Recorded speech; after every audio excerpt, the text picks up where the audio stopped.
What's going on, Dragon Ballers? Welcome back to another video. This time we have the U7 Frieza deck list that my good buddy Larry kind of invented on his own that I've been getting a lot of questions about. A lot of people want to see this list, so pretty excited to bring it to you guys. I'll let Larry do his little introduction. What's going on, Larry? How's it going? How's it going? So this is the most recent deck list we have on it right now. After a few tweaks here and there. I do like the deck as a general, just because the leader will let you recover very well or gain advantage very well. Nimbus, best counter card right now. With all these, aggro decks or even mid to late game. Yeah, stops more than one attack. Absolutely. I think the best part about the recovery of the deck is after it chains Zeno, because we've tested this a lot. Me playing the red blue version, red blue SS3, and Larry's played this deck, and you never want to chain Zeno him until he's already awakened, because if he's not awakened yet and you chain Zeno him, he's just gonna draw 4 cards and just recover like crazy. Recover better than you as the SS3 player. So it's pretty good deck, honestly, to counter the meta, and the fact that it's playing Flying Nimbus and a couple of the other cards in the deck, it's a pretty solid counter to Storm as well. Would you agree, Larry? Yes, I just like this deck, and then I think it has an all-around very good matchup. It's just learning plays and matchups, just because you have your Nimbus for Storm aggro decks, and then you have your late game bomb, which is the 7-drop Frieza, of course, against SS3 stall. So yeah, I think it's just all around very good matchups. Absolutely. All right, so let's get into the main deck. We'll just talk about some choices here. So what's the logic behind the 2 Mass Saiyan and 1 Fu? So I ran the double Mass Saiyan and 1 Fu just because we were playtesting this with 1 Flute, of course. So you have Nimbus against aggro early on. You want to stop them from gaining advantage, but then they have Goten committed to the board. So then it's those are your ideal Mass Saiyan targets. Running Mass Saiyan, you drop it, it's very easy to drop early game because you have Successor, you have your leader effect to just get things into graveyard as soon as possible. But then it's Mass Saiyan gives you more advantage, in my opinion, than Fu, because you're already drawing so many cards through your leader effect, and then the swap play, that's I'd rather just get -2 my opponent than draw 2 additional cards that you're already drawing so many. You need to find a way to neg your opponent. Yeah, that makes sense. Yeah, I mean, playing against this deck, and you'll see in the gameplay video, this deck draws an insane amount of cards. So we got the 4 Goku, makes sense just to filter through the deck and draw more cards. 2 Senzu Bean, does that ever hurt to only have 2 Senzu Bean? Why only 2? To me, it doesn't hurt to have 2 Senzu Beans. I don't see a problem with the way the energy is, just because if you're used to it, you won't tap out the wrong colors, which that's just experience. Yep. Senzu Bean is, in my opinion, weird, just because it's you have to already have a blue charge for it. So then, if you're on curve, your first turn charge is yellow, so you have it for Nimbus. Your second turn is a blue, but then you're gonna tap out your blue and your yellow for objection, which is more important than leaving a blue up for Senzu Bean. But then you want to charge another yellow, so you have Nimbus live again. Right. And then at that point, Senzu Bean's on turn 4, and it's to me, it's just not as important. So that's why I just cut down on it. I could see people playing more of it. I think that's just play style, though. And you never felt you needed it against when we've done Storm playtesting or anything like that? Not really, because at that point it's I'd rather have the Nimbus at all times. I'd rather have a yellow up rather than a blue up. That makes a lot of sense. I mean, if you have the 1 or 2 of bad ring, you have the 1 or 2 of bad ring. Yeah, but if I get you to turn 3 or 4, then you're running out of a lot of steam already. That makes sense. And do you ever want to charge more than 1 blue, or realistically just 1 blue and that's your curve for blue? That's typically my curve for blue. It's 1 blue. If I need to charge another blue, just because it's my second, third, fourth objection, and it's I'm on turn 6 already, I don't want to play objection again, then I'll start charging objections.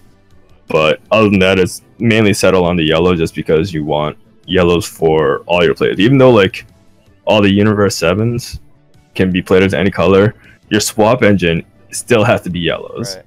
And then your Nimbus still has to be yellows. Your bad ring laser, that's a 1 of, still has to be yellow. So it's like you're still a yellow reliant deck, but you know. Right, and honestly, most times I feel like I see you using Senzu Bean to like extend your plays on offense rather than like defensively. Yeah, because at that point, like we're already on like turn 6, 7. That's when you're making like huge energy ramp pushes. That's like your end game with, you know, dropping Frieza on turn 5 or 6. Like you're through evolution or like to untap and like gain more advantages through your swap plays, and then making sure you have a yellow up for Nimbus. So it's like Senzu Bean defensively is kind of weird for this deck because Nimbus should be enough in my opinion. Makes sense. And then we have the 4 objections. So let's talk about your philosophy of objection. I know that you want to resolve objection like 17 times in the game. Like what's your thing there? So right now you are playing like late game bombs. You want to have as much energy up because your swap play is 2 yellow energy. And it has to be yellow, so you can't change that up. But then it's like you want to get to turn 5 as soon as you can, because if you have the evolution play, then you know, you want to be on 5 energy because you're just trying to drop that 7-drop Frieza as fast as you can. So you want to hit it as early as you can. It does suck to draw it late game, don't get me wrong, but I think it's just worth it to take that risk. And then when we're playing against what, SS3 mid range, anytime I'm resolved double objection on that matchup, like I should have won those games. The only reason I lost is because I misplayed like terribly. But like, you know, anytime I resolved it twice against, you know, you or Nick even at the shop, it was like I had the game in my hands and I punted it. Like, yeah, I mean, you know, that was gone. Yeah, I mean, you're a relatively new player to the game, and like the fact that you came up with this deck, like I think is super solid. And then we have the 2-2 split on the Shugesh and the Goku Super Combo. So the Goku Super Combo makes a lot of sense.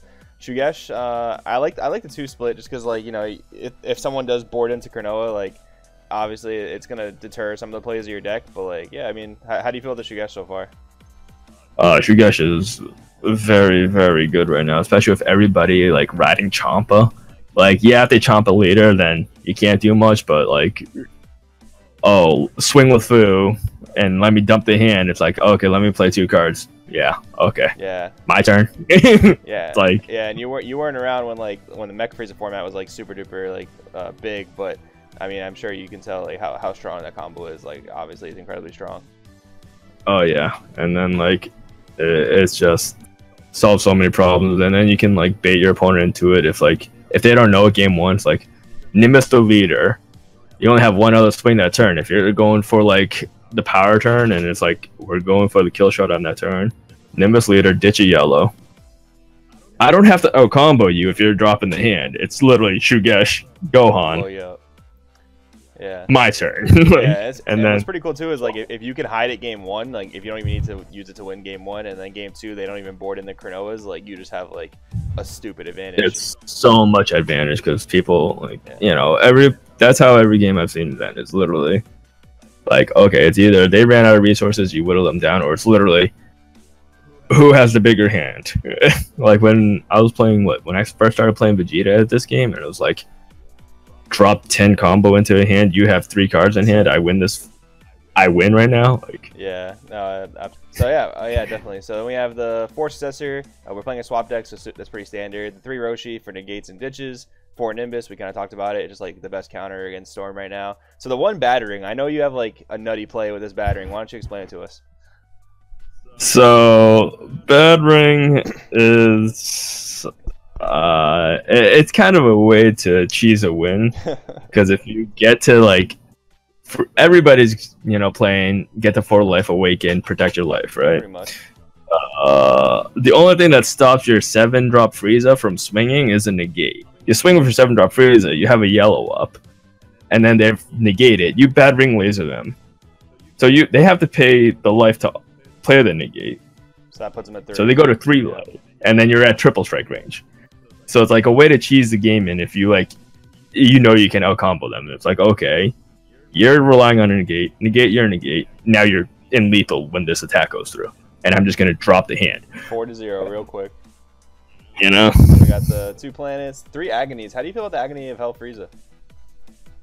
I do like it a lot right now, just because I mean, and me as a player, it's just like, okay, I open Frieza, I don't want to dump WinCon. Right. But then like Agony of Hell, yeah, it's like 10k bump early game when you're tapping out for like, you know, objection plays and you need a yellow up for Nimbus. It's like, am I gonna charge the WinCon?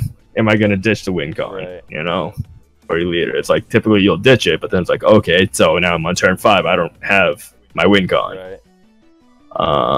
So Agony and Hell is like, okay, let me charge a different thing, ditch the WinCon, and then I can play Agony and Hell Frieza on turn 4, and then get back one of my 2 combo pieces, whether the 5-drop or the 7-drop.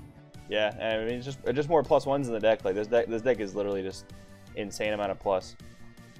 Yeah, and you know, it's just ditch it, and then if you're on like an awaken turn, it's like you can ditch your big drop, 5-drop or 7-drop, draw 2, summon Agony of Hell, awaken, untap it, or get back and then awaken, and then ditch the one you get back and draw like 4 cards without, you know, having to play other cards from your hand. Right. Oh, and like a little side note, the really nice thing about this leader as well is like a lot of these leaders like are attack, ditch 1, draw 2, or like attack, draw 1, and like Frieza doesn't require you to attack, so like you can passively +1 on your first turn, which is actually like a really solid advantage.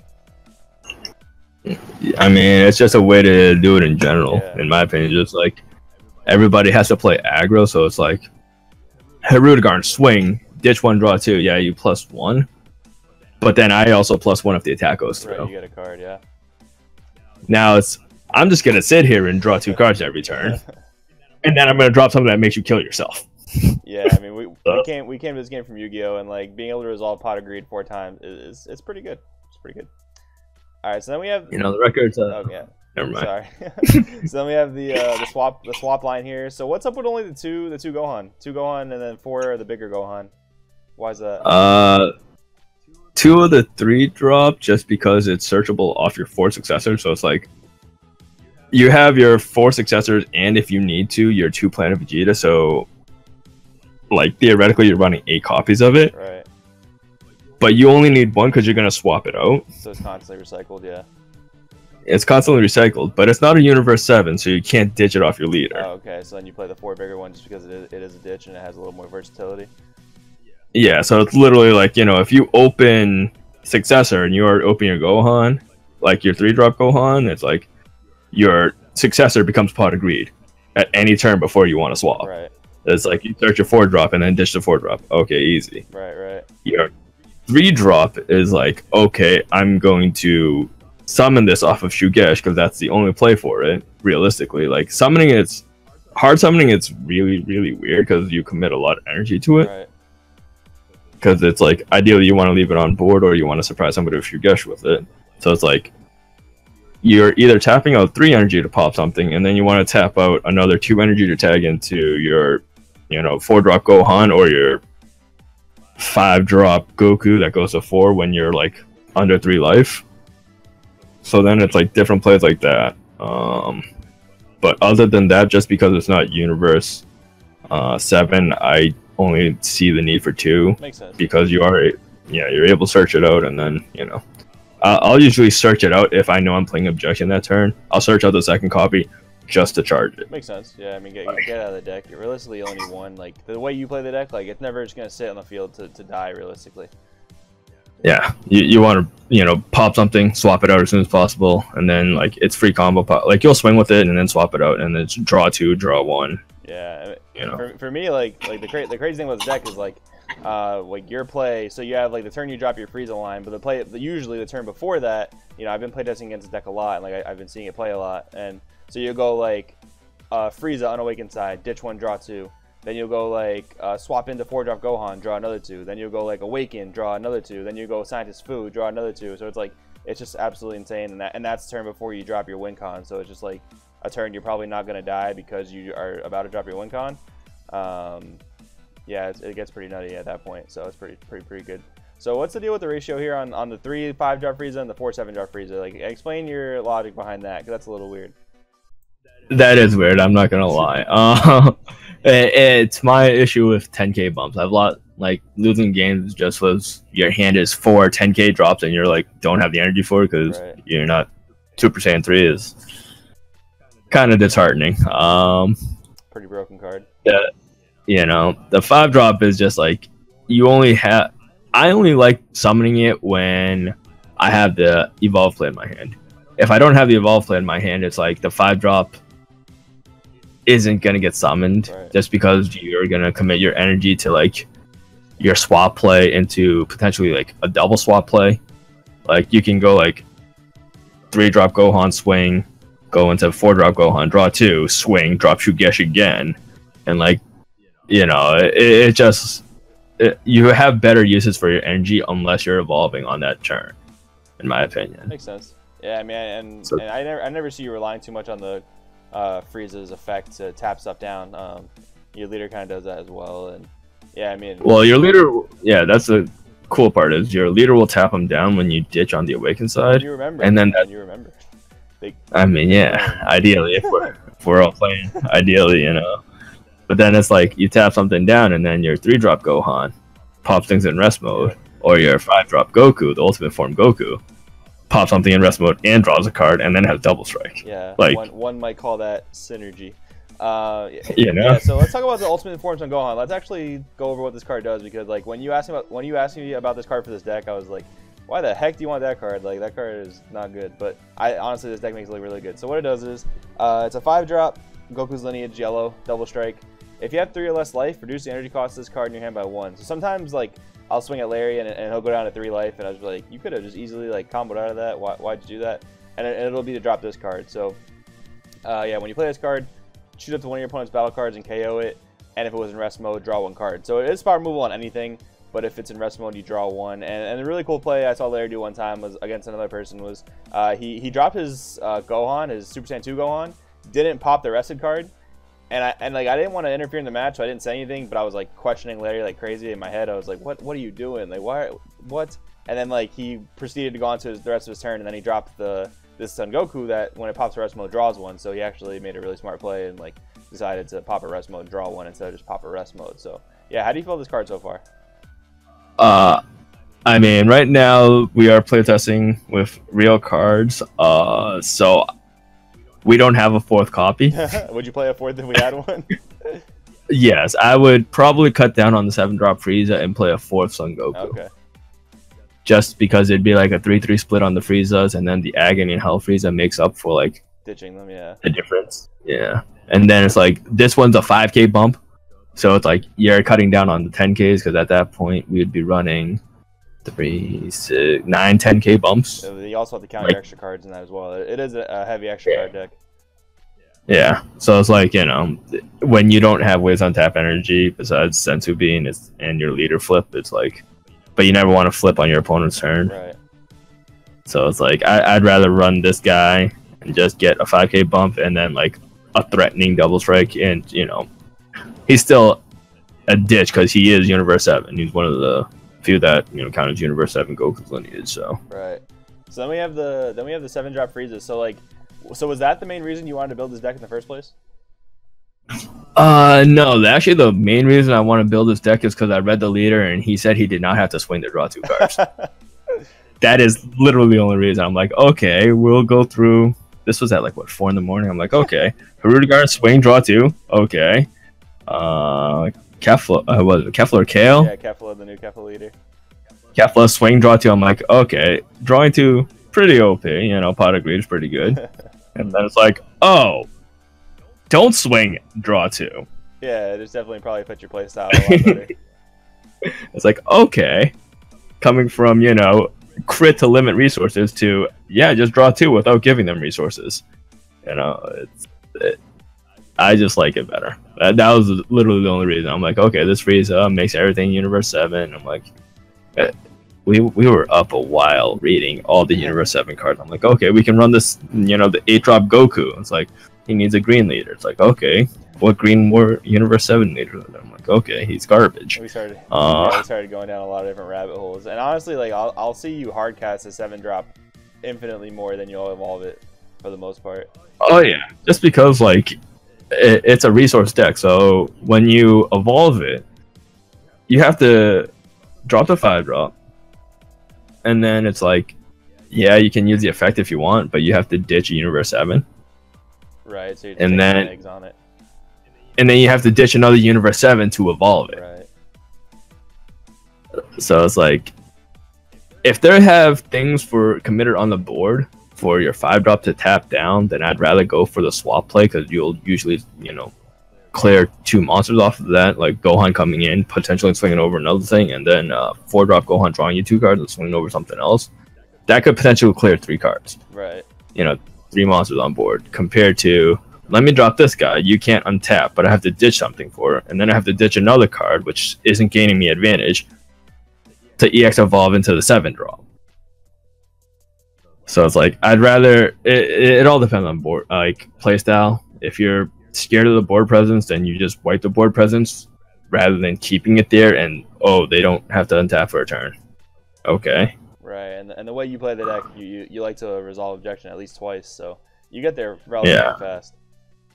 Yeah, you're on like turn 4, it is your turn 7, so it's like, Yeah, actually, I was just kind of thinking, because next thing I want to get into is kind of just like the slight weaknesses with the deck. I mean, you are playing the 4-drop Gohan, and as one of your main monsters in the deck, you could actually potentially play that red Videl that's a free blocker when you have a Gohan on the field. Did you know about that card? From the World Tournament, right? No, this Videl is from like set 2, I think.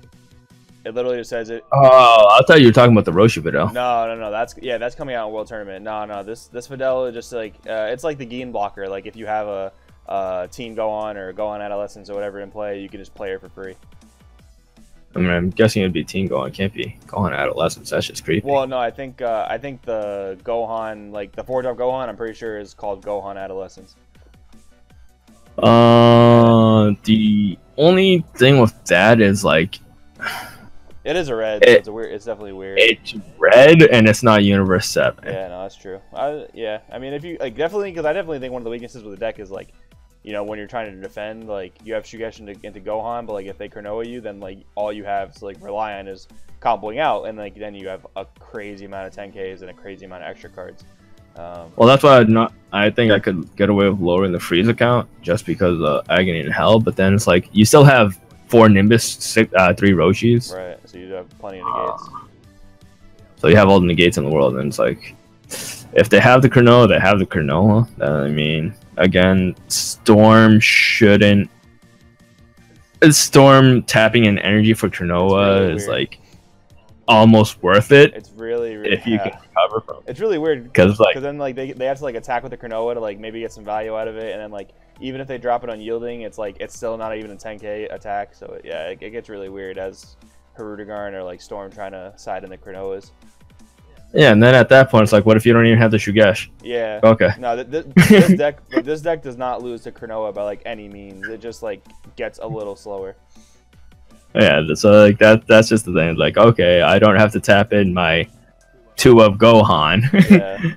2 of 3-drop Gohan. I'll just charge them. Oh, absolutely. And then Shugesh is still a 10K bump. So. Absolutely. So I mean that goes over pretty much the whole deck list. So how do you feel about this deck kind of going into like the flute to 1 meta? Like just how do you feel about the deck in general?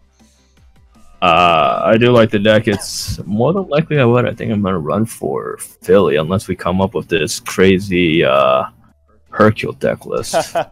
Yeah, Hercule is looking like a really crazy leader. But yeah, Jersey you mean, not Philly, yeah. Oh, sorry, yeah, whatever that is. Yeah, in that general area. Yeah, no, it's all the same state. Basically. So, yeah.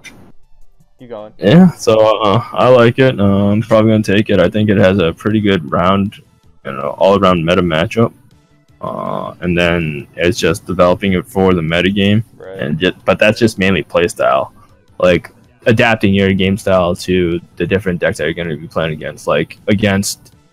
Because the side deck option, in my opinion, is just very, very broad on what you can and side in. Because you can still side in like maybe not a 7-drop bomb. You take out the 7-drop bomb if you're trying to play on a lower curve, and then put in like 5-drop bombs. And then at that point, you could play the green Goku. Oh yeah, the one that can't be countered, and if you have like 9 Universe 7s engraved, can't be countered and gain 10K. Triple strike. And triple strike, yeah. It's pretty crazy. Like, I think it's just like the side decking is just kind of really, really all around good for it, and that's why I think like. Yeah. And then you were talking about going into like Krillins and full power energies. Yeah, I think we said screw that. We just decided to make back to Mass Saiyans. Fair enough. And then we just played because like if you need to play on a low curve, Mass Saiyans already can get dropped on turn 2. That's true. That is very turn true. 2, turn 3. It's like, okay, let me play however many successors I want. You know, objections, Nimbus on turn 1, and then you're like leader ditch for 2 turns. It's like, okay, Mass Saiyan, right? Warp 2, punch you in the face. Oh, one last thought on the deck. So, how do you feel about this deck against? And we haven't I haven't play tested it with you personally. I don't know how much if you've gotten into it, but how do you feel this deck going up against energy hate decks like the Energy Lock Vegeta deck? And then we saw like that Piccolo coming out in World Tournament that also pops energy, stuff like that. How do you feel this deck if you come across that matchup? I think that depends on how you're playing and playstyle, because it's like if they hard drop Vegeta. I mean, not Vegeta. Mass Saiyan, if they do the Vegeta lock, then it's like, okay. If they don't swing with the Mass Saiyan, then it gets weird. But then it's also like, technically you can Shugesh it. Right. Like, it gets weird into like, if you're low enough on life, you can Shugesh it. If you're not low enough on life, then it's like, they didn't swing with Mass Saiyan. Or like, you're at like 5 life maybe. To me, it's like that deck in and of itself doesn't seem to gain advantage as hard that you do. So it's like then you just make up the energy lock through objections. Gotcha. And that's another reason why I was just main decking 4 objections. Like if you play against energy lock, it's like they lock you for 1 turn, you answer the Mass Saiyan, and then you just objection to get back on curve. Right, makes sense. Cool. Yeah, so I mean, I think this was another really awesome interview. So like, yeah, I mean, we got to see Larry's insight on the deck, and I know a lot of people have really been excited to see the list. So now you guys have some insight to go along with the list, so you can maybe, you know, kind of take that and like add it to like how you pilot the deck. So thanks a lot, Larry, for coming on here. Not a problem. Not a problem. All right, guys. So that's gonna end this video. This is Joey from Crossfit TCG, and that was Larry giving us the awesome insight on the deck. And we will see you next time. Bye, guys.